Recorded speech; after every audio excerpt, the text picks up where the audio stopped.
If that's easy for you, or you're like, hey, I want to challenge this a little bit more, we could do some hyperextensions. And when we say hyperextension, right, we can go all the way up if we want to. Most people I see, they're not going to respond very well to that, right?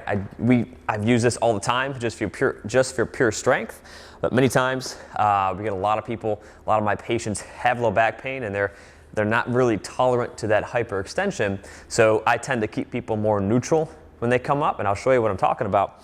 But right, the way to train that is to go into some hyperextension, but for the most part I say, hey, let's not do that, especially if you have back pain. Let's train your core to move within a stable position and have a lot of that motion coming from the hip. So we're here, and the goal now is I'm coming down. I notice how I can keep my back relatively straight here.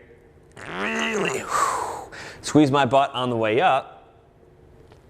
So we're using the glutes, the hamstrings. The core is really engaged. The back muscles are being used. For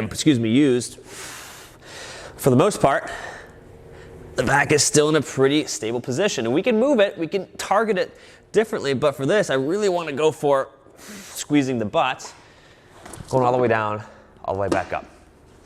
These are two I typically start with for most of my patients and say, hey, let's get some activation of your glutes, hamstrings, and back. If they've never done it before, guys, especially if you've never done this before, lay right on your stomach. It's a great one just to get things started. And also, right, a lot of, you might have some back pain when you do this. I don't mean just, hey, I feel my back working, but if you actually have back pain with this, that's a sign that something is not right. You might have some underlying tightness, mobility restrictions, right? Maybe you're not pulling here the right way, right? Your legs might not be hooked on the right way.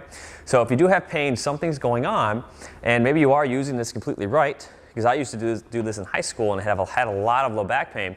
So you have to make sure your core's engaged, you're squeezing your butt. If you do have back pain, take a step off, right? Send us a message, totally cool with that. But I want to make sure you guys are using this the right way, and this is how we do it. And I'm going to show you in a follow-up video how you can do this at home with a few kind of modifications with either a bench, a massage table, which I'm going to show in a second, or your bed maybe, and maybe a friend to hold your feet down. But guys, I hope you liked the video, and this is the Roman Chair.